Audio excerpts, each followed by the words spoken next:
What's something you secretly judge people about? Story 1.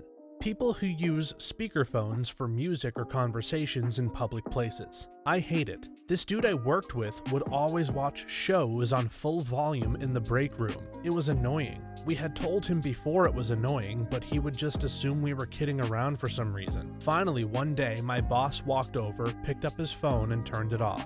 It was great. Just join in the conversation. They made it public, or sing along with the music while sitting right next to them, and be off time and off key on purpose. Yes, I've done both, and yes, both have hilarious results. Phone people are usually mad until you tell the person on the other end that he's on public transit and on speakerphone. Then the other person usually gets pissed because they had a presumption of privacy. Don't make it our business if you want us to stay out of it. Genius.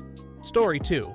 People that gossip to me about other people. I always wonder what they say about me behind my back. One of my favorite office tricks is to gossip relentlessly, but to keep it at least 90% positive. People can and do find out that I've been going around behind their backs and spreading rumors about how great they are. Obviously, it creates a nice work environment, but by being willing to gossip, people are more willing to tell me things that aren't necessarily public yet. One of the few things I take pride in is that I avoid doing this. I tend to avoid saying anything about someone that I wouldn't say directly to them. I try to pretend that everything I say will be repeated back to whoever I'm talking about. In a similar vein, if a coworker is trashing another coworker to me, I'll let them vent, and what they say stays with me. I'm not going to run and tell the next person that they were being talked about and by whom, as it creates unnecessary drama. I've seen plenty of people do this. I try to live by this, but I'm sure I don't always succeed. Story 3. How their kids behave and their parenting choices. If a kid's throwing a fit, it doesn't bother me too much because it's hard to know the situation. The kid could normally be a good kid, but having a bad day, or the parents could be struggling that day. What gets me is the parents who just let their kids wander around and go up to strangers. My kids played soccer this year, and there was a family who'd often sit near us. The youngest was like 1.5 to 2 years old, and they'd let her wander away. She'd come over and try to drink out of my coffee mug, or just start walking out onto the field while a game was going on. Also got to experience one of the aggressive sports dads. I assumed that was a thing of the past, but this dude was straight up yelling at his 5-year-old son for crying about not wanting to play. I worked at a medical marijuana dispensary, which is generally extremely strict and picky about who they let in, not even allowing visitors in with patients or their spouses. Yet a few times this woman brought in her child. A medical marijuana dispensary really isn't the place for a child in the first place, in my personal opinion, but on top of that, the entire time I'm trying to talk with her and get her order in, her child is being a hellion. I can barely get 2 words out because her child is throwing a temper tantrum, trying to run around and grab our display products, which are not supposed to be touched by anyone due to COVID in the first place, and screaming. Ma'am, if you don't take that thing to the bathroom or the car and get it under control. I guess it bothered me more that she kinda laughed it off, like it was cute. It comes off similarly to someone who is on the phone while you're trying to serve them or check them out. Makes it 10 times harder for me to decipher what you really need and serve you to the best of my ability. I judge parents so much. Never their kids though. It's not their fault. Story 4. How they treat servers, waitstaff, or hotel clerks. Nothing irritates me more than grown adults who think service professionals are somehow beneath them or that they're somehow indentured servants. Went on a date with a woman like this. She kept explaining how she's just a blunt and honest person. That's how I am. Then proceeded to say they know what their job is and if they want my business, they need to show it. I chuckled and replied, yeah, usually when a customer tells me that at my job, I recommend they shop elsewhere. It's my duty to serve the customer, and I'm serving them by sending them to a better place. The joke seemed to fly over her head. We didn't say a word to each other as I drove her home. Anytime I go to a restaurant with the family, I make sure we stack and arrange our plates in as neat a pile as possible at the end of the table so it's easier for the server to clear it away. It astounds me the amount of times I hear staff say thank you, it makes my job so much easier, no one ever does this. I'm like, damn, this is the bare minimum I can do and it took like 5 seconds. How lazy are some people? I hate it when I see people leave a table trashed and you just know they have the opinion, well, it's someone's job to clear it up. Self-entitled people like that are the worst. It's someone's job is by far the worst excuse.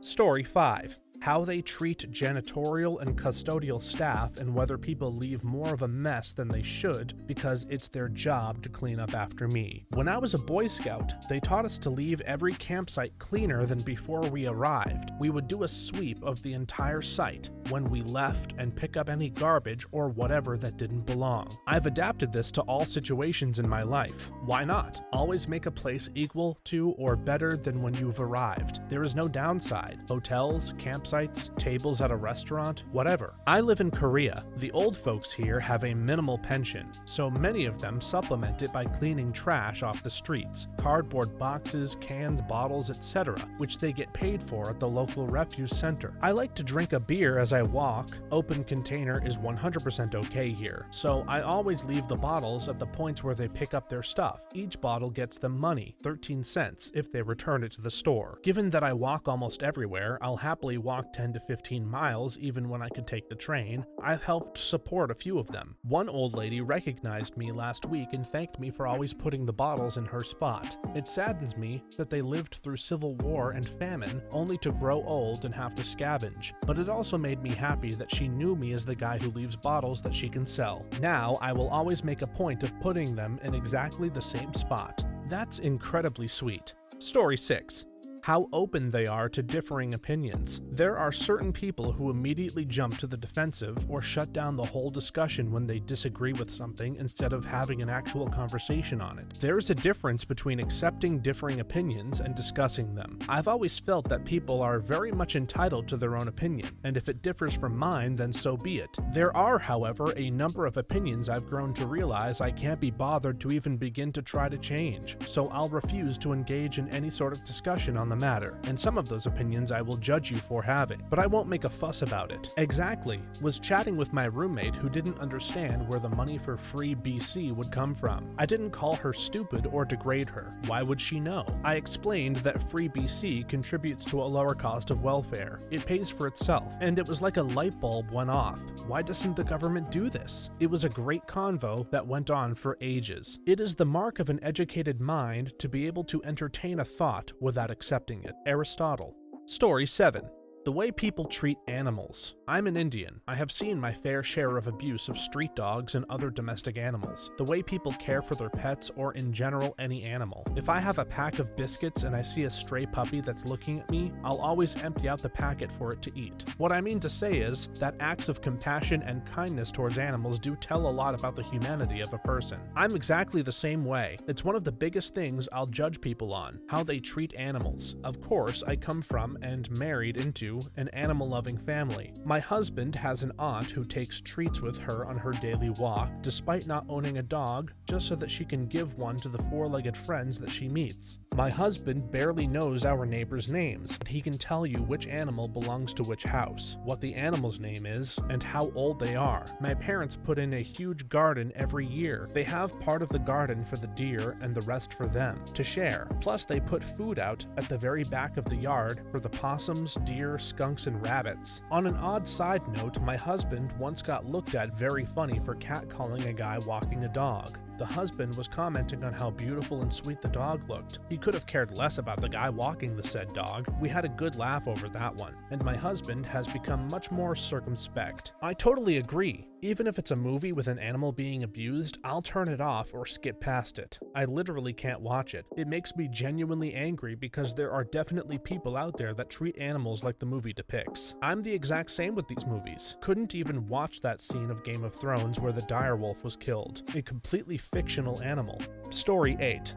What they say about their kids on social media. I get that being a parent is hard and it's okay to talk or vent or be real about that online, but sometimes people cross the line and talk about their kids as if they're not real people, just because they're not grown and don't have a Facebook account. People should imagine what their kids would think if they were all grown up and reading your internet history. If you think they would be hurt by what you said, don't post it. To build on this, also people who post about others without their consent to share big news, i.e. announcing an engagement, pregnancy, or even a death. I knew someone who found out a grandparent had passed away suddenly from their cousin. The aunt happened to get called first and after telling the cousin, they immediately posted on Facebook. At least let most of the next of kin folks find out before they read your misspelled Facebook post with 16 sad face emojis and a eulogy you wrote just for attention. Oh my gosh, I used to be friends on Facebook with this woman who constantly bashed her disabled twin teens because they were difficult to deal with. Both had developmental disabilities, and one was in gender therapy, and she never said anything good about these kids online, ever. It was always just how hard it was for her to be their mom. I had to unfollow her after a while because it was exhausting and I felt bad for her kids. Imagine your kids reading that stuff.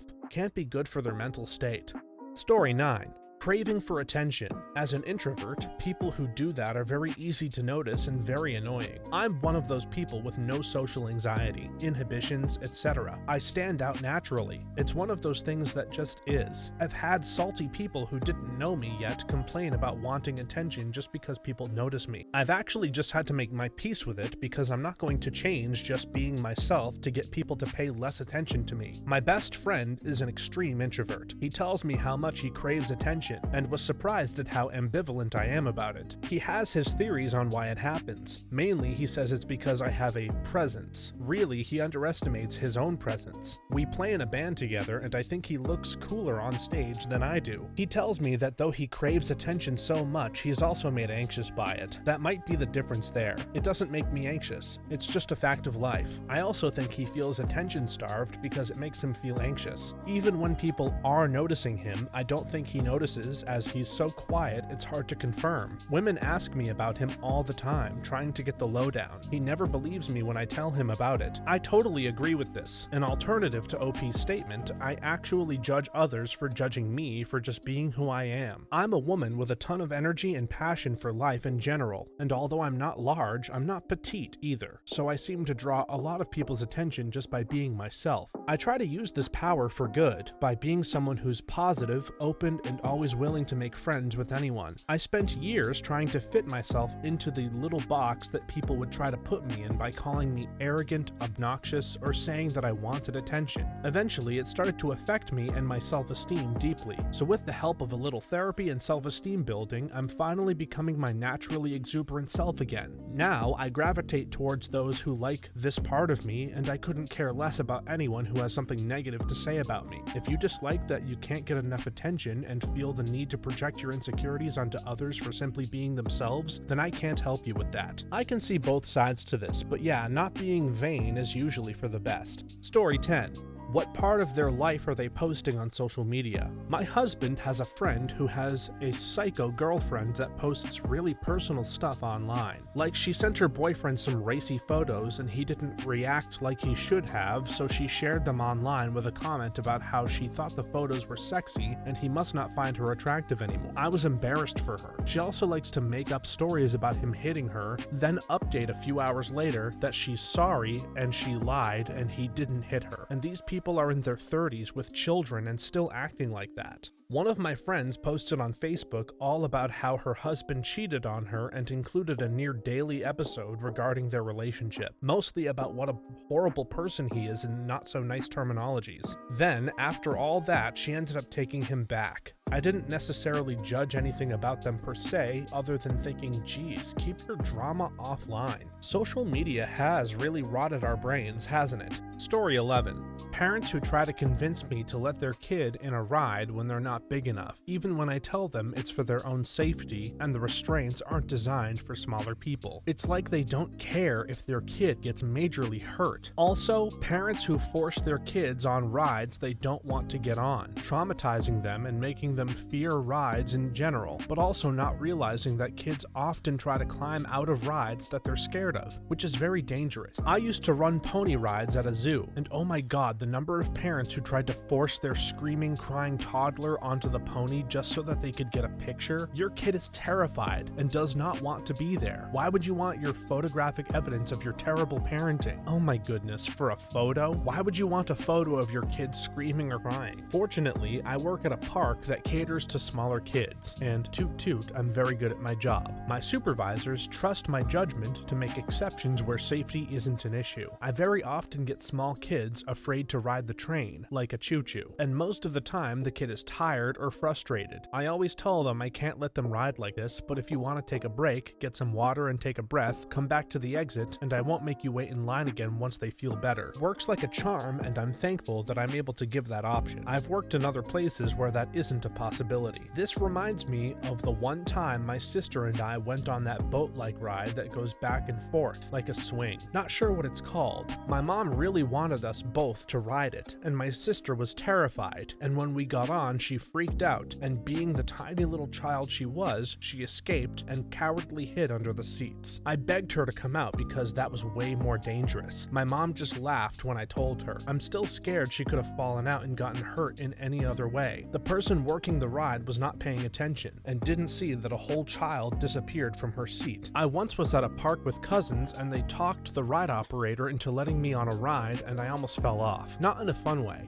Story 12. How some parents let their kids crawl around on the floor of a restaurant. The floor is disgusting, and this is also extremely dangerous. Also, parents who let their 2-year-old have 3 big cups of Coke or sweet tea. That is an enormous amount of sugar and caffeine for a teeny child. My husband's best friend and his wife feed their 5-year-old nothing, and then post it all over Instagram. And we're past the point of trying not to judge them. My husband's mother is best friends with the friend's mother, and we found out that the pediatrician has had a chat with them at least once a couple of years ago about what they fed him because the kid was eating so much sodium. It was starting to cause health problems. I do try not to judge people on their parenting because you never know for sure what's going on in someone else's life. And I know I'm lucky that my kids aren't picky eaters, but I feel like what you do set up your child's relationship with food is in their early years can have such a big impact on them for the rest of their life. Don't get me wrong, my kids were definitely shoving cookies into their mouths at the speed of light at a birthday party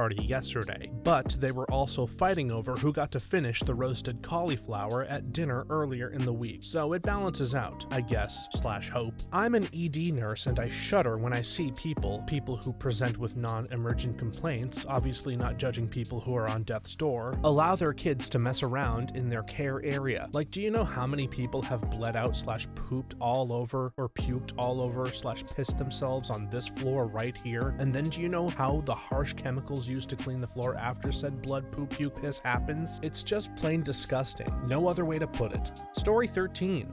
People who can't get another person's name right in an email conversation. It's literally right there in my signature. There's no excuse for calling me by the wrong name. Also, people who use a shortened version of my name or other nicknames without asking if that's okay. I really don't like the shortened version of my name, and the version that I prefer is 1 extra syllable. It takes no extra effort to call me by my preferred name. My brother and I work at the same company. My family often refers to me by a shortened version of my name, but I prefer that only my family refer to me by that nickname, while everyone else refers to me by my full first name. Coworkers will often overhear my brother referring to me by that shorter name, and then I have to explain to them why he calls me that, and that I prefer others to use my proper name. I've actually noticed that since my brother has heard me correcting our coworkers on that, he started addressing me by my full name while we're at work, which is honestly kind of weird when I hear him call me that, but I do appreciate the thoughtfulness of it. How about people who mispronounce your name even after you've corrected them? Disrespectful as hell. I was on TV from time to time in my last job. The anchor that was interviewing me asked me how to pronounce my name literally 5 seconds before we were live and still pronounced it wrong. I just laughed, and my friends still joke with me about it. It's fine when it's a mistake, but refusing to correct yourself is just plain rude.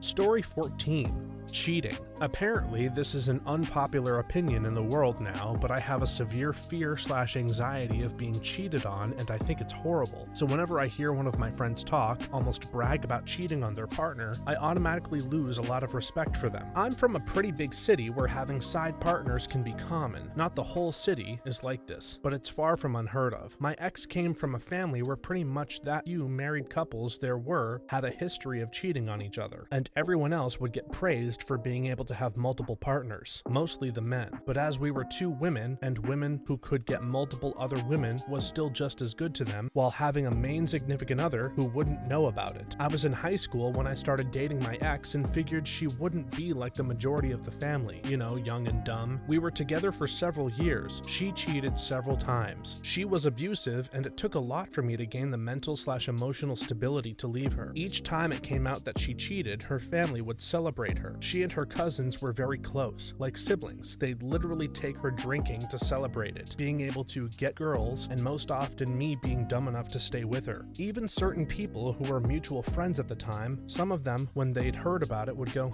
it's just sex. And you know how people are now, everybody has a main and a side. Why don't you go get a side piece too? And just don't tell her. I never did that, but it was genuine advice I was given by certain people, especially from certain areas. So I think it definitely depends on where you're from or just how you're raised to view relationships. I also have that fear to the point where I've never dated anyone, and I don't think I ever will. People treat it like it's not a big deal, but to me, there's nothing worse than betrayal from someone you love and trust. Also, I'm gay, and I saw some statistics that 60% of gay men cheat. Obviously, many people wouldn't admit that, so the number is probably much higher. I'd rather stay the crazy cat person. I still don't know why people cheat. If you're not willing to commit, just break up. Story 15.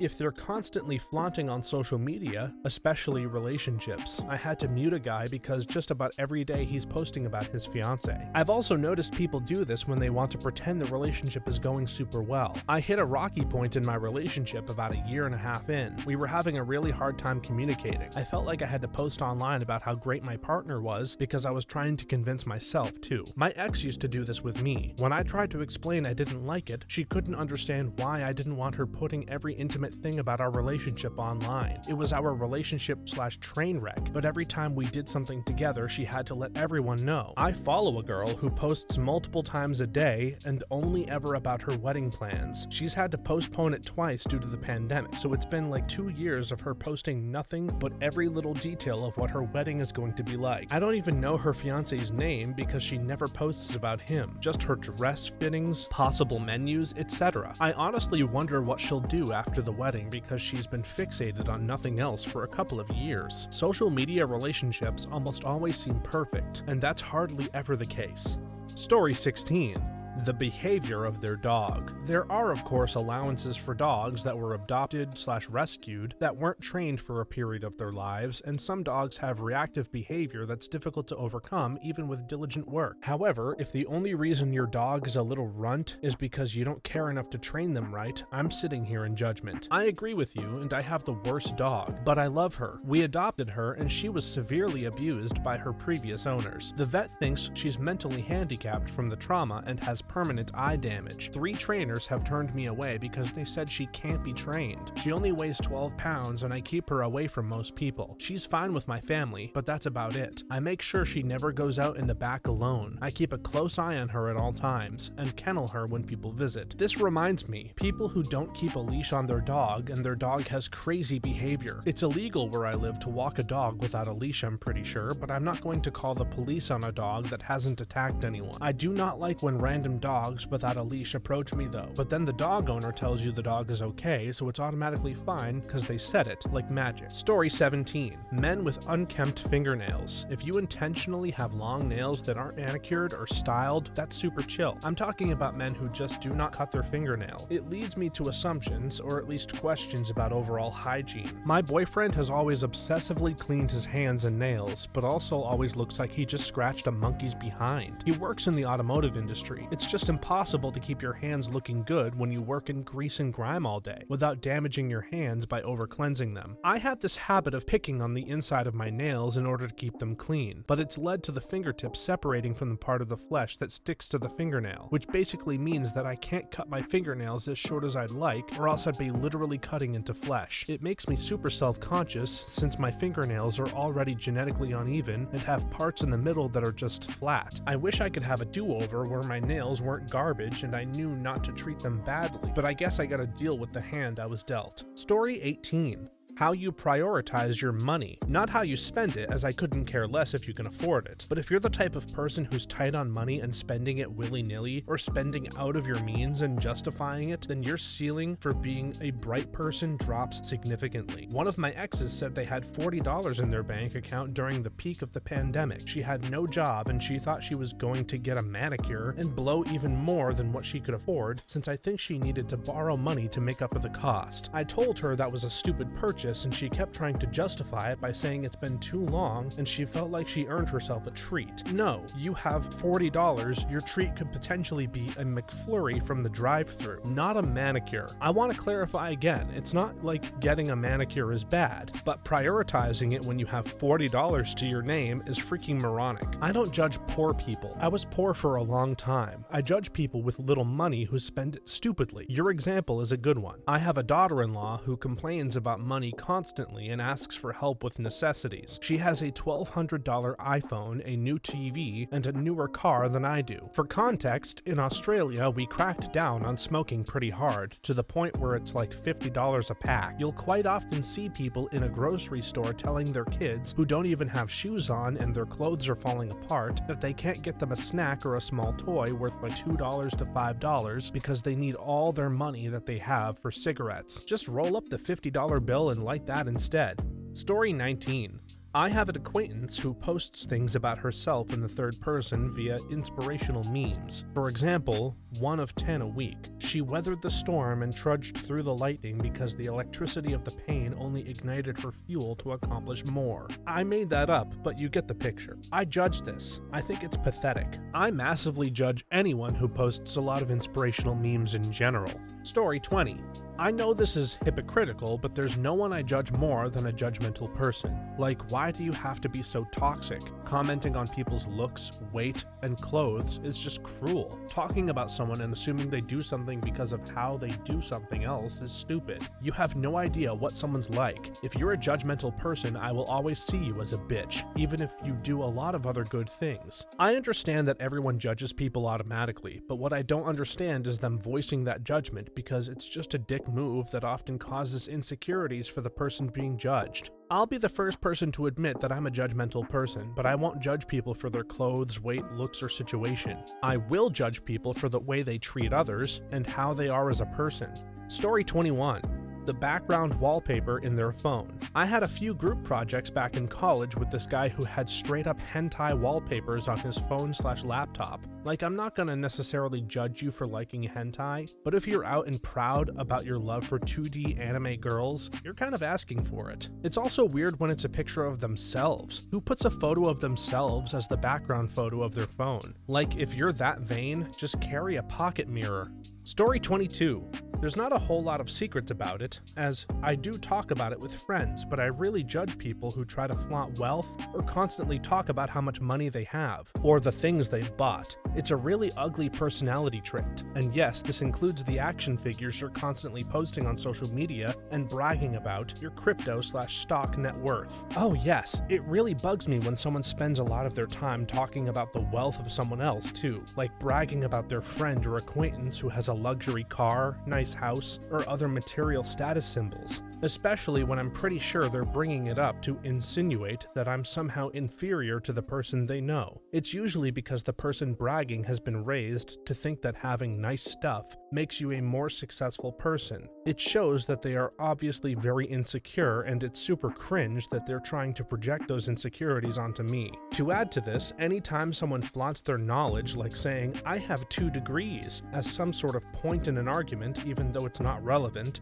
I immediately have less faith in them. I guess this can be said about any sort of narcissistic flaunting though. 100%. No one cares. Not a single person. Thanks for watching until the end. If you have a similar story to share, please leave it down in the comments below. If you enjoyed this video, please leave us a like and subscribe. For more videos like this one right now, please stop by our channel. Thanks again, and see you next time.